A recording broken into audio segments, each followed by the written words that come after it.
So last week we started talking about simple harmonic motion. The two examples we looked at were a pendulum and a mass on a spring. Conservation of energy in a pendulum is exactly the same as conservation of energy for a roller coaster or any other examples we went over in Unit 2. We're talking about a conversion of gravitational potential energy into kinetic. But for a mass on a spring, it's going to be different because a mass on a spring doesn't use gravitational potential energy unless it's a vertical mass on a spring. But a horizontal mass on a spring only uses elastic potential energy. So we're going to go over Hooke's law, which describes the restoring force, which we talked about last week, okay, and how that restoring force relates to elastic potential energy. And I'm going to talk a little bit about a lab you did in Science 10. I think I alluded to that last week. Okay, the one where you stretch the rubber band with a spring scale. Okay, because that lab actually has much bigger implications than what we used it for in Science 10, which was calculate the work, which was really easy. Okay, but it's going to mean more here today because we'll be looking at elastic potential energy. So, key points for today. Understand the relationship between restoring force, F, okay, spring constant, K, that's the stiffness of the spring in newtons per meter, and displacement, which oddly enough in this unit is represented with X and not D. I don't know why. Is there another variable that's D? No. But I think it's because this X could be on either side of equilibrium. That's what we're going to go with. Okay, it's a displacement that's measured from equilibrium rather than saying you start a trip at this position and you end a trip at this position. I don't know. That's what we're going to say. In the end, it's symbolized with X, so don't get it confused. Okay, and we're going to look at how energy is conserved in simple harmonic motion. Obviously, for a pendulum, we already know that. Okay, but for a mass on a spring going back and forth, we're constantly converting elastic potential energy into kinetic, into elastic, into kinetic, and so on and so on. Okay. And then understand that potential energy for a mass on a spring, at least, is elastic rather than gravitational. For a pendulum, it's still gravitational. All right, so Hooke. You may remember Hooke. We talked about him in Science 10, but we talked about him in the biology unit, oddly enough. He's the one who discovered cells because he was doing a physics experiment because physics is awesome and physics discovers all things and then hands them off to the lesser sciences to work with. Okay, so he discovered that if you put lenses together in a series, you can magnify tiny objects. And so he's like, well, I don't know what to look at. And there's the cork from last night's wine. So I'll just slice that up nice and thin, stick it underneath, and have a look at it. And he discovered that there were tiny little rooms. At least that's what it looked like. He didn't study it that much. He's like, sweet, my lenses worked. Here you go, biology. Here's the most important tool you'll ever have. Okay? And then walked away from it. Well, Hooke also did a lot of work with springs. Okay? In fact, it's kind of more the stuff he's known for, okay, is Hooke's law. Hooke's law governs the restoring force that can be produced by changing the shape of a spring. Notice I didn't say compressing the spring. Changing the shape of a spring can mean either stretching the spring or compressing the spring. Springs work in both directions. Okay. All right, so what Hooke discovered is if you hang a spring from the ceiling, it hangs there. It doesn't do anything. Okay? And if you put mass on it, it stretches. Also not earth-shattering. But what he did discover is there's a linear relationship with how much mass you put on it and how far it stretches. Okay? And the reason it stretches is because it can resist the force of gravity. Okay? If it couldn't resist the force of gravity, you put the mass on it and just fall. Okay? But it doesn't. Okay? It just hangs there.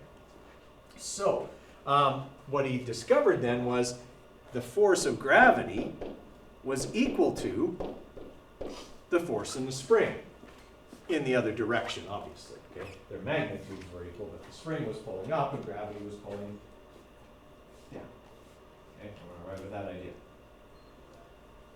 So the more mass he puts on, the further the spring stretches, linearly to a point. After a certain point, the stretch becomes exponential, and the spring can never be used again. Why? Yeah, it deforms the spring. Okay? If you stretch or compress a spring too far, you can deform it outside of its true elastic range. There's a point. In fact, many of you reached it with the work lab with the rubber band. Okay? If you pulled the rubber band, you get to a point where like you couldn't, you were just pulling like crazy and the thing wasn't really stretching much, and when you did your graph, you had a point that was like way up above the line for your last point. And that's just because your last point was beyond the healthy or normal elastic range of the elastic band, meaning you had permanently deformed it. Probably didn't notice it, probably threw it back in the bag and didn't think anything of it, and that's fine, okay? But once you get to that point, you are now causing damage essentially to the elastic object, reducing its ability to store elastic potential energy and exert restoring force. Okay? So what Hooke discovered is the force in a spring is equal to negative spring constant times displacement. Okay, what's the negative for? Because the force of the spring is acting the opposite way to the force of gravity. Exactly. Force is a vector quantity, and thus it must have an opposite direction to the displacement. Okay, so if the displacement is down, you'd have negative x and negative k, and they go together to make positive f, okay, and vice versa. Everyone all right with that? Okay, so the negative has to be there. It just makes sure that your force ends up opposite your displacement, because it has to be. A spring or any other elastic object always pulls in the opposite direction it's being pulled. Okay, it pulls against you. All right, so Hooke's law, not hard to use. Okay, it's very, very simple. It's super easy to manipulate. Okay, and really, it's kind of force times distance, sort of. Okay, we're heading towards that here in a minute. It's not really force times it calculates the force we're going to use. Sorry, it calculates the force we're going to use in force times distance to get our elastic potential energy. Okay. All right, so stated mathematically, Hooke's law looks like this. F equals negative k times x, and like we said, the negative sign just makes sure that the vector is always opposite. So if I push in a positive direction on the spring, okay, I get a force going back the other way. If I pull the spring in this direction, the force is going to be back towards equilibrium. The force is always towards equilibrium. It is, after all, the restoring force. It's that force that causes simple harmonic motion to occur. Okay, and we said it has to vary linearly with displacement last week. Okay, so it's always going to try and pull the object that's oscillating back to equilibrium. Okay. All right, where would that force then, for an oscillating object, be the least?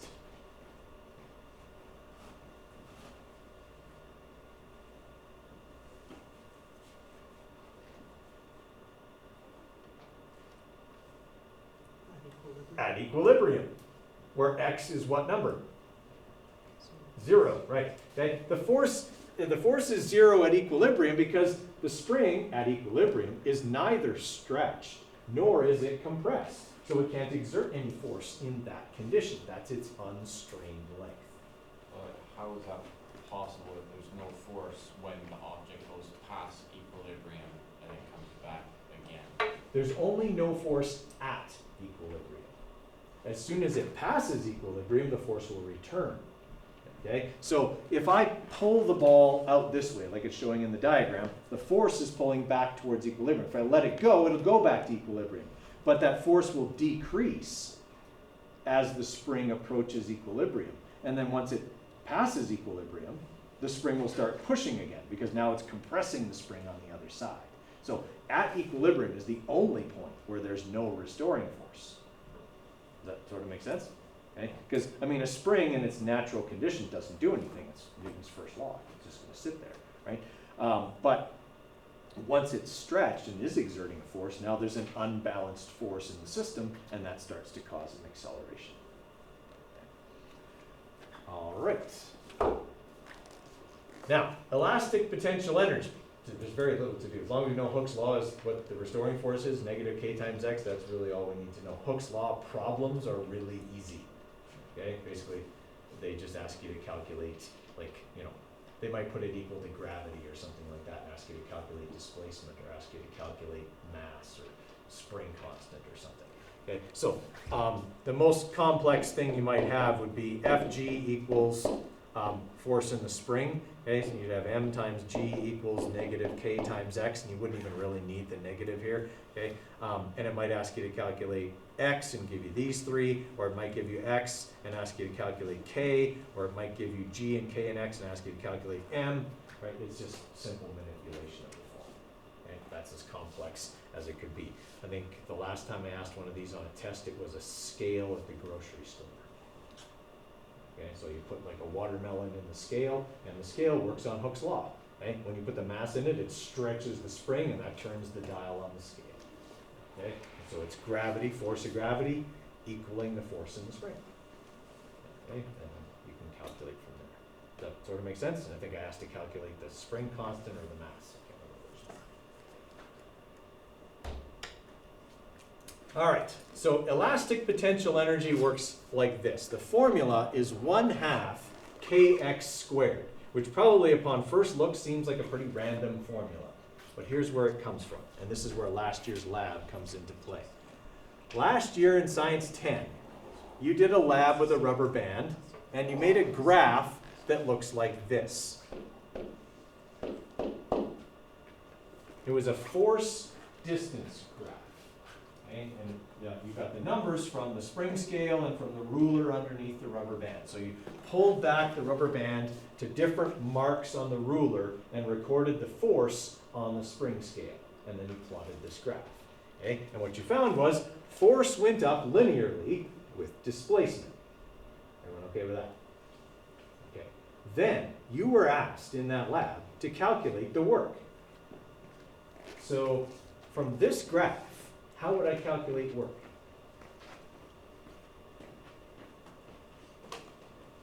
Force times distance.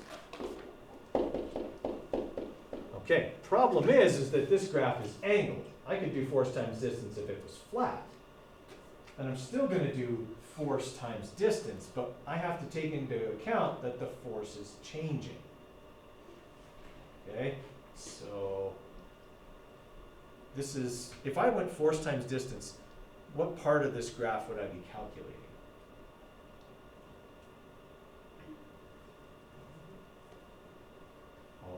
Okay, I probably didn't word that very well. Let's think back to Unit 1. When we had to calculate the displacement of an object from a velocity time graph, and we had this shape, what did we do?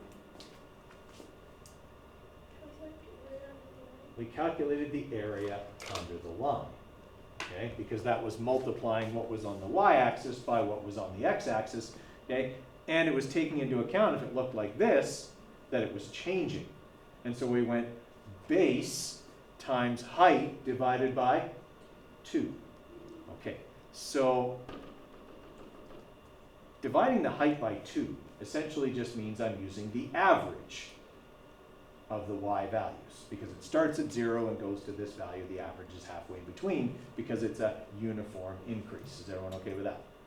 Okay, so what you were doing in this lab is you were calculating the restoring force, or you were measuring, sorry, the restoring force in the rubber band. K times x. And on this graph, this was displacement as measured from the equilibrium position, x.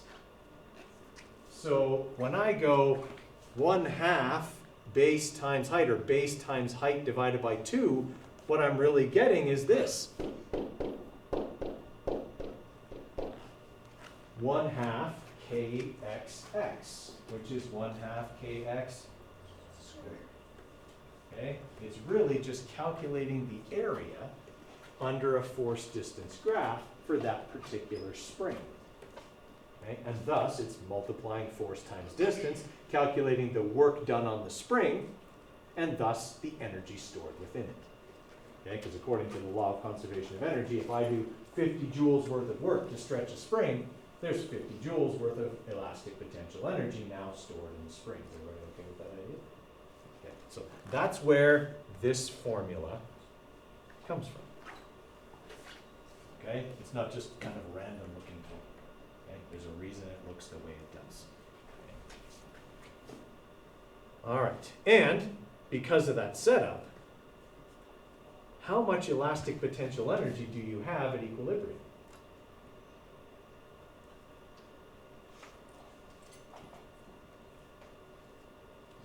Zero. Because what's x at equilibrium? Zero. Okay, and that makes sense. I don't have any elastic potential energy if the spring isn't stretched or compressed. It's not exerting a force. There's no distance over which it can act. It's stopped. Well, the object's not stopped, but the spring can't push or pull at equilibrium. Okay? Now, from a law of conservation of energy standpoint, if this spring is going back and forth, and we know there's no potential energy at equilibrium, what is there a lot of at equilibrium? Kinetic. That's where the object will be going the fastest because it's been pushed from its amplitude, furthest distance away, all the way back to equilibrium. Okay, so at equilibrium, all the energy is kinetic. None of it is potential. And then it goes past equilibrium out to this side and compresses the spring completely. At that point, all the energy is not lost. Elastic, sorry, yeah, it's all elastic potential energy. Because at that point, how fast does it go? It isn't. It stops right there before it turns around and goes back the other way. Okay, so it's back and forth, back and forth. In fact, it's very much like a roller coaster. If we did a graph of this, it would look like this.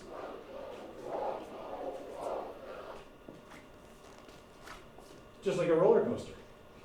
That's a crazy roller coaster, but okay, like it would look like that. It would be potential, kinetic, and back and forth, back and forth.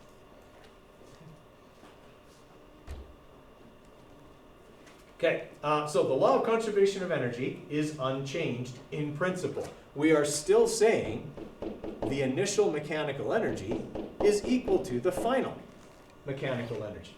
Just like we did with roller coasters and sleds going down hills and all that other stuff we talked about. Okay, in fact, I think on your test it was Kong riding the bomb all the way to the ground, right? Okay, and that was, again, mechanical energy initial equals mechanical energy final. That doesn't change. We can't change the law of conservation of energy just because we're dealing with a different type of energy. Okay? It still applies. So now we still say initial potential plus initial kinetic, because that's how you calculate mechanical, equals final potential plus final kinetic. Still, mechanical equals mechanical. All that's changing is instead of putting m times g times h in, we're putting 1/2 mkx squared in instead. Okay? Now, why doesn't the kinetic energy change? Still the same formula. Is there different kinds of kinetic energy? There isn't. An object's either moving or it's not. It either has kinetic energy or it doesn't, and it's dependent on the same two things no matter what. How heavy, how fast. All right. Everybody okay with that idea? Okay, like I said, the law of conservation of energy is not a new concept. We went over it in Science 10, we went over it in Unit 2. Okay, that doesn't change. All that changes is we use a different kind of potential instead of gravitation. Okay, we did that already, and we already talked about that. Okay, so this is just a Hooke's law question. Give me a try, see how you do.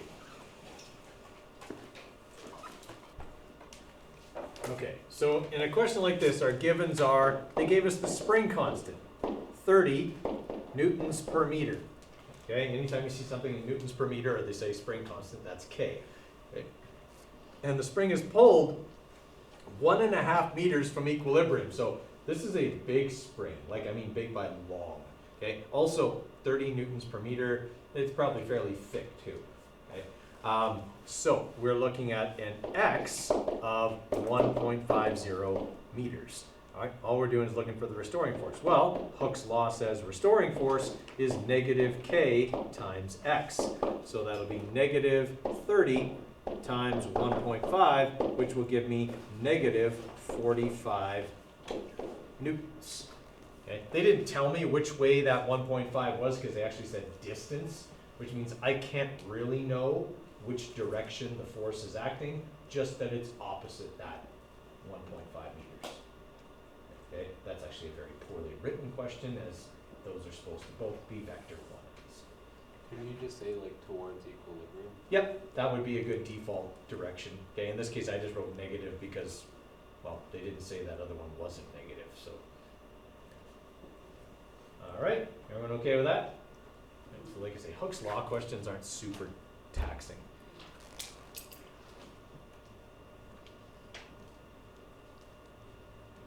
We don't even need to do those. All right, that one I want you to try. Okay, watch out, there's a trick. Mass is in grams, needs to be in kilograms. Okay, so this is a spring, this was Hooke's experiment. This is a spring hung from the ceiling. Okay, think about what is acting against the spring, because something has to stretch the spring. Think about what's stretching the spring. Okay, so in this one they tell me the mass, 0.510 kilograms. Okay, and it's attached to a spring that's hung vertically. I'm looking for the spring constant, knowing that it's going to displace the spring 0.500 meters. Okay, everybody all right with that? Now, which direction is that 0.500 meters? It's down, right? Now, in the end, if I make that negative, I make 9.81 negative, and I leave the negative in on Hooke's law, I get a negative spring constant. Spring constant cannot be negative, nor can it be positive. It is neither. So sometimes that's going to happen where you'll get a negative on a spring constant, and that's okay. Spring constant is an absolute value because it works equally in both directions for any spring. Okay, so that's going to happen from time to time. It isn't a big deal. Okay, so we're going to have m times g equals negative k times x. Okay, so the spring is going to be displaced downwards, and we're looking for k. So I'm going to bring the x, the negative x, over by dividing both sides by negative x. Okay, and so I'll have 0.510 times negative 9.81, I'm just going to write 9.81, okay, divided by negative x. Again, I'm not going to worry about the negative because I know I'm solving for something that direction doesn't matter for, and I'm just going to divide that by 0.500 meters. Okay. All right. So 0.51 times 9.81 divided by 0.5. All right, so our spring constant is 10 newtons per meter.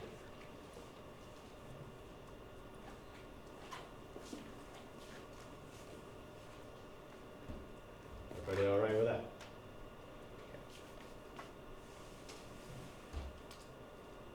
We don't have to do springs in series.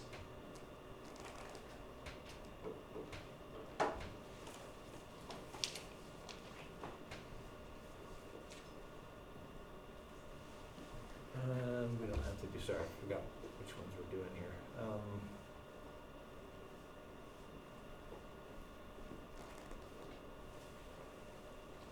Okay, I forgot to mention this part about acceleration. So when you have an object that's moving back and forth, okay, and it's moving back and forth because of a restoring force, that restoring force in an object oscillating with simple harmonic motion is also the net force. Okay, if it's horizontal, okay, it's the net force going back and forth. Everyone okay with that idea?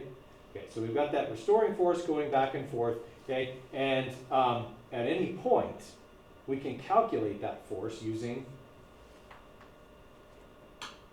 Hooke's law, okay, and then we can say that because the restoring force is the net force, it equals m times a. Everybody all right with that? So at any point, point, if you're asked to calculate acceleration, it becomes a Hooke's law situation. Hooke's law, the restoring force is the net force, calculate acceleration from there. Okay, because that's going to come up, like it does in the first question. Okay, so let's have you guys try the first question here. Okay, where you have the mass and it's oscillating on a horizontal frictionless surface attached to a spring whose spring constant is known, and the mass's displacement, you're looking for the mass's displacement when its instantaneous acceleration is 4.11 meters per second squared. And it does have to say instantaneous because the force is always changing, and thus the acceleration is always changing anywhere along that movement.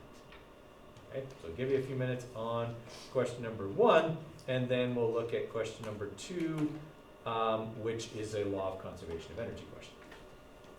Hopefully you got it. All right, so we know the mass, we know the spring constant, we're looking for the displacement. So we're just trying to solve for x, so we're going to divide both sides by negative k.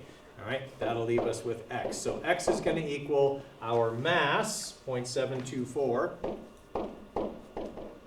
Okay, and the acceleration, I'm going to say left is negative. Okay, so times negative 4.11 divided by negative 8.21. All right, so when I do that, the two negatives are going to cancel out, and I'm going to get to the right, which is important. I should get a displacement that's to the right if the acceleration is to the left, and it comes out to 0.362 meters right. All right, I want you to try number 2. The tip I'm going to give you for number 2 is terminology is important. Okay? Maximum amplitude is the maximum distance from which the object will move from equilibrium. Okay? Where does maximum speed occur? At equilibrium. So you're comparing the point of maximum displacement with the point of no displacement, okay, in a law of conservation of energy situation. Okay. I'll give you a couple minutes on that. So on number 2, we're looking at the point of maximum amplitude, where all the energy is in what form? Potential. And equilibrium, where all the energy is kinetic. Okay, so we're going to write down our givens. We got a 50 gram mass, so that's 0.050 kilograms. We know the spring constant is 4 newtons per meter. And we know the maximum amplitude is 1.12 meters. Now I'm writing A instead of X. Why?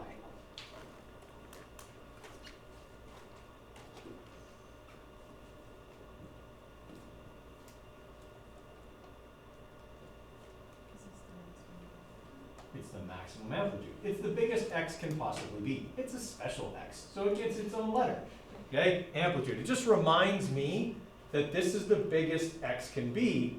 All the energy is potential. If I write X, that means it might not be at its maximum amplitude, and thus it would still have a little bit of kinetic. Okay, and that's the way I keep them straight in my head. Totally up to you how you handle it, but if I write X, I know it's not the biggest X can be.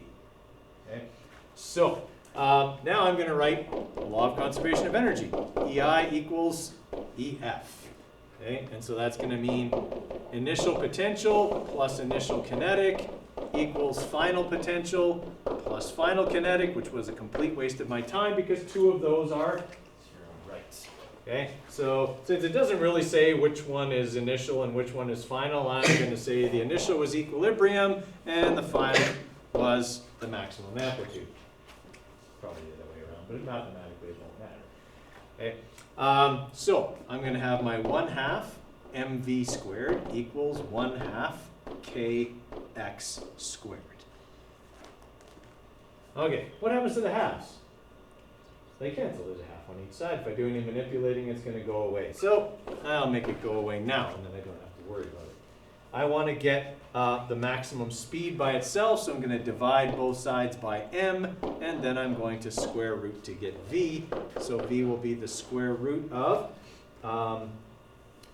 0.05 times 4 divided by, whoops, sorry, that's the wrong, I keep getting the mass mixed up. Oh no, that was right. No, 4. 4 is the spring constant. X is 1.12 meters squared divided by 0.05. Okay, and when I do that, I should get 10 meters per second as my speed at equilibrium. Okay, everyone all right with that? Now, number 3 is talking about a vertical spring. A vertical spring system is different, slightly, than a horizontal spring. Because if it's vertical, it could bring in what? Gravitational potential energy. So in this question, it talks about the maximum displacement. Is the maximum displacement above equilibrium or below equilibrium? Below. Okay? In a vertical spring system, equilibrium is not in the middle. Okay? Equilibrium is further from the bottom than it is from the top, because when it's going up, it's still going to have the same amount of mechanical energy, but above equilibrium, some of it will be gravitational, because gravity also wants to pull it back to equilibrium. Does that make sense to everybody? So in this case, this maximum displacement is below equilibrium. Below equilibrium, all the potential energy is elastic. Okay? Above equilibrium, some of it's elastic and some of it is gravitational. Okay? So they're simplifying this question situation a little bit by making it below equilibrium so that it's still kx, 1/2 kx squared and 1/2 mv squared. We don't do very many vertical as long as you understand that there's a difference between a horizontal mass on the spring and a vertical mass on the spring. For that reason, you're good. So I'm not going to make you do a calculation on that.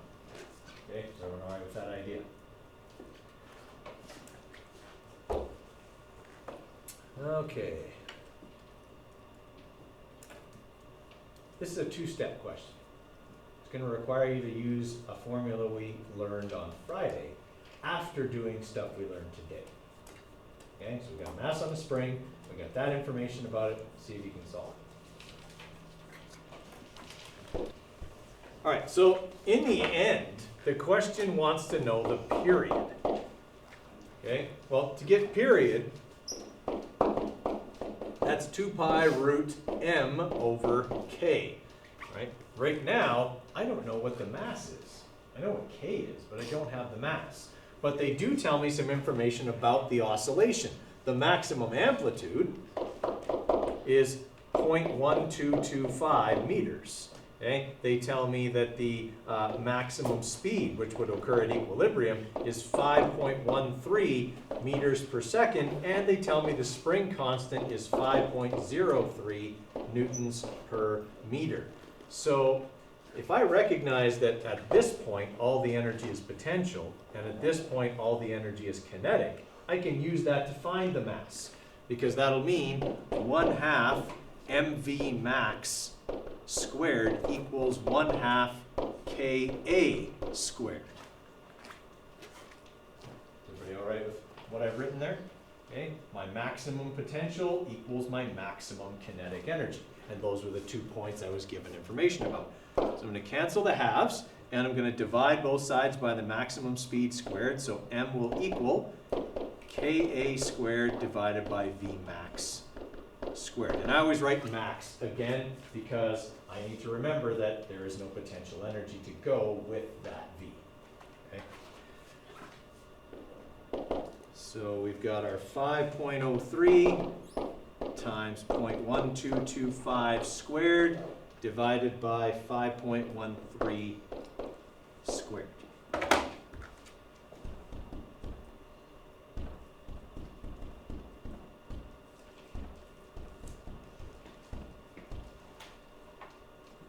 Okay, so the mass is very, very, very small. Okay, we're talking, this is like 3 grams on the spring. Okay, hopefully I didn't do anything wrong there. Okay, so we've got our, yeah, I didn't do anything wrong there. Okay, so that's our mass. That's our really tiny mass. Now I'm just going to plug that mass into t equals 2 pi root m over k. So I'm going to have 2 pi times the square root of that number divided by k, which was 5.03. All right, so the period is 0.15 seconds, which is not an unreasonable period. A tiny little mass like that would probably just go back and forth really quick. Everyone all right with that? Okay. It's not often you get a question that incorporates those two concepts, but it happens sometimes. All right, I'm gonna give you guys a 5-minute break here and then we'll look at some other stuff. Okay, so we'll look at 1 and 2 for right now. If you get done 2 and you wanna have a look at 3, hey, you can go ahead and do that. But yeah, let's start with those 2. So on the first one, for at least part A, we don't need to use law of conservation of energy. We can just use Hooke's law, okay? Because our givens are the mass, okay? And we're told the amplitude, and we're told the spring constant.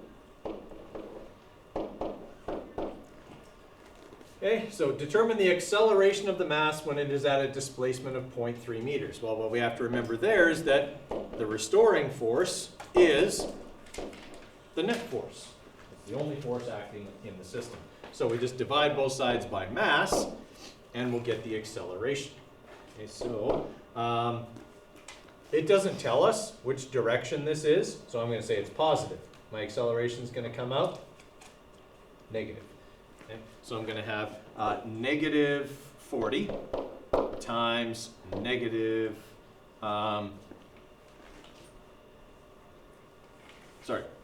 positive 0.3. Okay. And then we're going to divide that by the mass, which was 2.5. Okay. When we do that, so negative 40 times 0.3 divided by 2.5. Right, so we should be getting an acceleration of negative 4.8 meters per second squared. All right, everybody okay with that? And to calculate the maximum speed, well, for that we do need the law of conservation of energy. Okay, we know the maximum amplitude and we know the mass, so we can say EI equals EF. We're going to make the initial the potential energy at the maximum amplitude, and the final at equilibrium, because that's where the maximum speed occurs. That's the information that we have. All right, so the halves are going to cancel. We're going to divide both sides by m and square root. So V max will equal the square root of 40 times 0.8 squared divided by 2.5.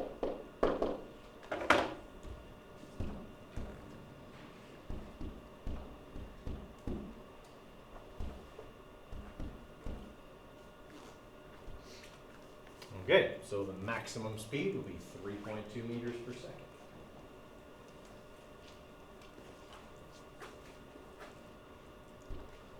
Okay, and then the period, well, I've got the mass and I've got the spring constant. I don't need to do anything other than this. T equals 2 pi root m over k. And so if I put in 2 pi times the square root of 2.5 divided by 40. Right, so the period's going to be 1.6 seconds. Actually, we have 3 significant, just 1.57 seconds. Okay. Everyone all right with that? Okay. How are we doing on number 2? Are we ready to go over number 2? Yeah. All right, so on number 2, okay, we have the mass, but it's in grams, so 0.0026 kilograms. And the acceleration, maximum acceleration, that occurs at the maximum amplitude, 20 meters per second squared. Displacement, so x, actually it's going to be a, 0.700 meters. What's the k for this spring? All right, well,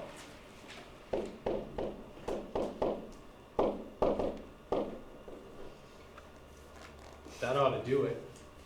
Okay, I have enough information to do it that way. A is still an x value, so I can plug it into Hooke's law. So we're looking for k. So we'll just divide both sides by negative a. So mass times acceleration, so our 0.0026 times 20 divided by negative a squared, which was 0.7 meters.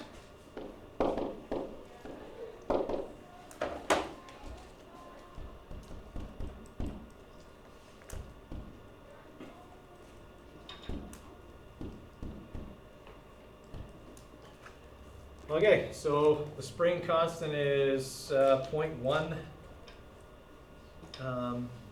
newtons per meter. That doesn't seem quite right. Oh, I guess a really small mass. Maybe that is right. We're getting something else. What do you get? Were you supposed to square it? No, I'm not supposed to square it. Not in this formula. That's why. Because I'm not supposed to square it. I was going energy, and I shouldn't have. It should be just Ka. So we re-enter that. Delete that part. We should do okay. Except it doesn't like that. 0.0026 times 20 divided by 0.7. That's better. All right. Are these making some sense? Okay. I always put a law of conservation of energy problem on your unit exam for this. Okay. I usually make it fairly straightforward though, like a maximum amplitude and equilibrium kind of thing, like we've been working on today. But that doesn't mean you won't get questions where the point is midway, okay, and has both kinetic and potential. Doesn't really change what we're doing. We just have to add in the other types. Okay.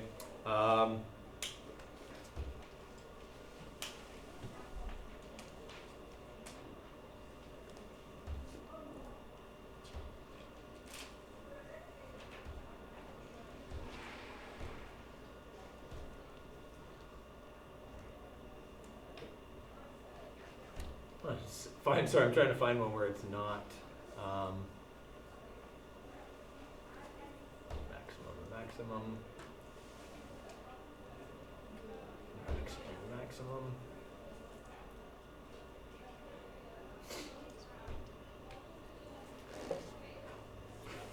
Wow, I don't have any where it's not.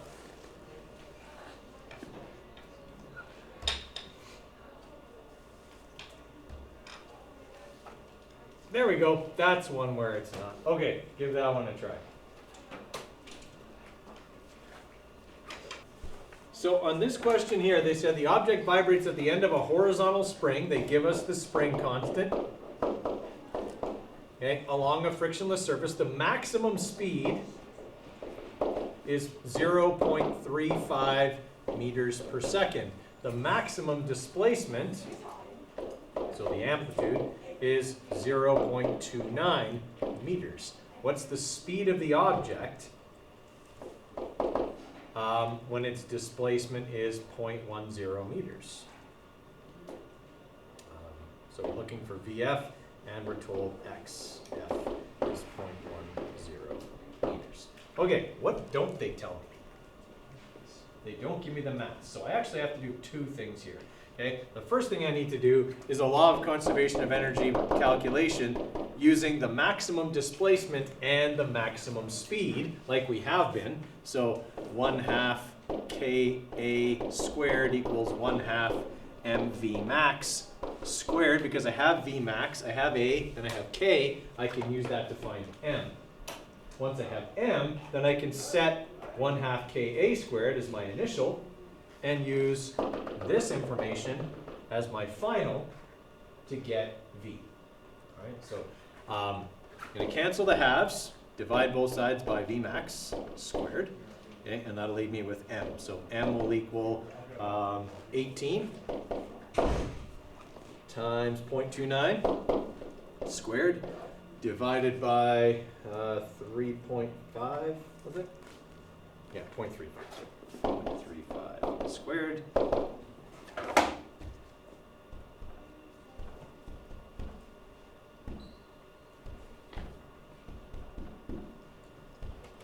All right, so the mass is 12 kilograms. It's big. Okay.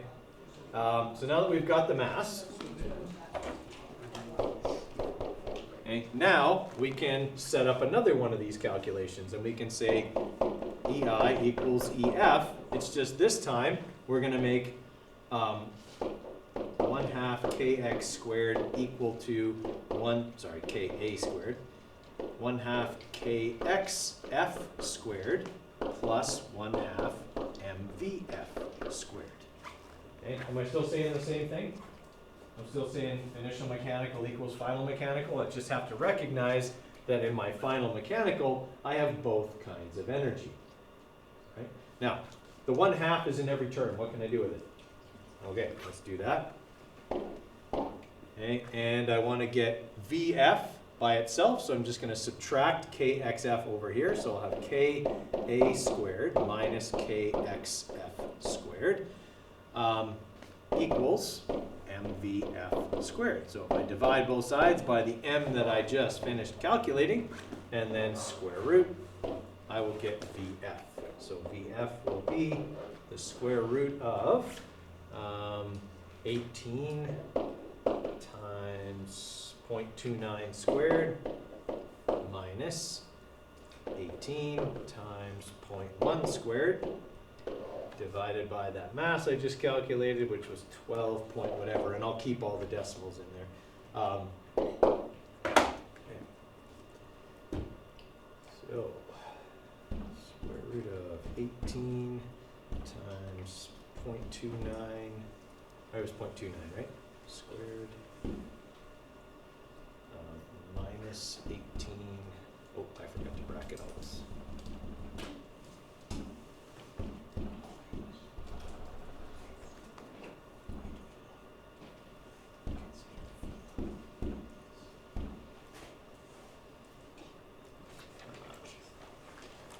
Forget what I had written here. And I still can't see it.